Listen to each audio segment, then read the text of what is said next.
Hi, I'm Susan Lipp, Editor-in-Chief of Trust and Estates, and we're here this morning at the Heckerling Conference in Orlando, Florida. And with me today is Paulina Mejia, who is a Senior Wealth Strategist at Atlantic Trust Private Wealth Management. I knew it was going to be a mouthful for me to say, but anyway, Paulina is also a member of the Family Businesses Committee of our Editorial Advisory Board. So, Paulina, I feel like I've been hearing a lot of talk lately about, educating the next generation, especially when it comes to family businesses. Yeah. So why is this such an important topic? Well, it's a very important topic because it really has to do with the success of the business. Educating the next generation is hugely important in any context because you're talking about family dynamics, wealth. At a certain level, it can get very complicated, and it's important for the next generation to know what's at stake and to get used to talking about this and what their role is within the family. When it comes to a business, you're talking about the viability of the business. And if the next generation isn't properly educated in terms of what their role might be and the family dynamics and how those play out, you can really not have a successful transition.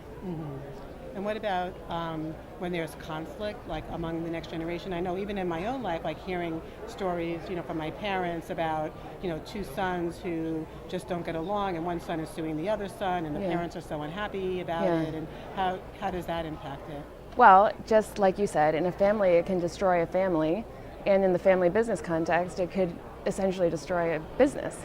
And so you have to, we think, talk about what the conflicts might be, have an organized plan, and run the business as a business and not let the family dynamics interfere. When conflict does occur, you need to have a good organizational structure to be able to deal with it and not deal with it as you would at the kitchen table when there's a real fight. You have to be able to keep the business in mind. And what's the advisor's role in all this? How could the advisor help the family? Well, the best thing to do is to have all of the advisors know what's going on, so that if one knows something, the other communicates with the other, so you have a whole team really knowing what the various parts are and how they all work together. And the best thing an advisor can do is listen, understand the family dynamics, and be able to really kind of be a sounding board and anticipate things as they arise.